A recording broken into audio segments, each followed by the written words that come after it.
ഷിനോജ്, നമുക്കറിയാം ഈ UAE central bank ധനമിടപാട് സ്ഥാപനങ്ങൾ അതുപോലെ ഇൻഷുറൻസ് കമ്പനികൾ ഇതിന്റെയൊക്കെ പ്രവർത്തനം കൂടുതൽ സുതാര്യമാക്കുന്നതിനാണ് ഇപ്പോൾ പുതിയ നിയമമൊക്കെ പ്രഖ്യാപിച്ചിരിക്കുന്നത്.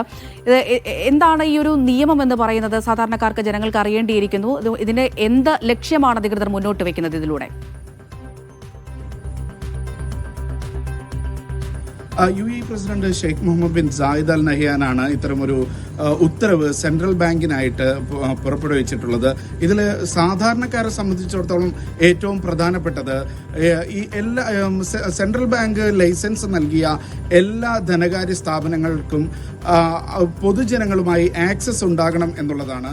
അത് ഉപയോഗിക്കാൻ കഴിയണം. പൊതുജനങ്ങൾക്ക് ഓൺലൈനായും അല്ലെങ്കിൽ സ്ഥാപനത്തിലേക്ക് എത്തി ഇടപാട് നടത്താനുമായിട്ടുള്ള ഒരു സംവിധാനം ഉണ്ടാകണം എന്നുള്ളതാണ് പ്രധാന നിർദ്ദേശം.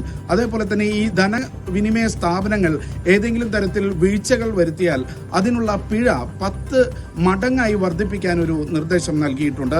പിന്നീട് മറ്റ് സാമ്പത്തിക തർക്കങ്ങളിൽ പരിഹാരം കണ്ടെത്തുന്നതിന് ഒരു സനതക് എന്ന് പറയുന്ന ഒരു സംവിധാനമുണ്ട്.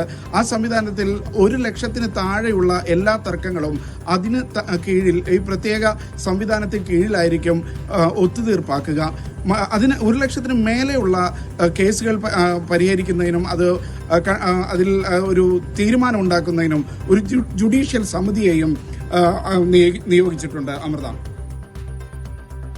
ശരി, UAE സെൻട്രൽ ബാങ്ക് ധനമിടപാട് സ്ഥാപനം അതുപോലെ തന്നെ ഇൻഷുറൻസ് കമ്പനികൾ എന്നിവയുടെയൊക്കെ പ്രവർത്തനം കൂടുതൽ സുതാര്യമാക്കുക എന്നുള്ള ഒരു ലക്ഷ്യം കൊണ്ടാണ് ഇങ്ങനെ ഒരു പുതിയ നിയമം പ്രഖ്യാപിച്ചിരിക്കുന്നത് എന്നാണ് നമുക്ക് മനസ്സിലാക്കുന്നത്. വിവരങ്ങളാണ് ഷിനോജ് ഷംസുദ്ദീൻ പങ്കുവച്ചത്.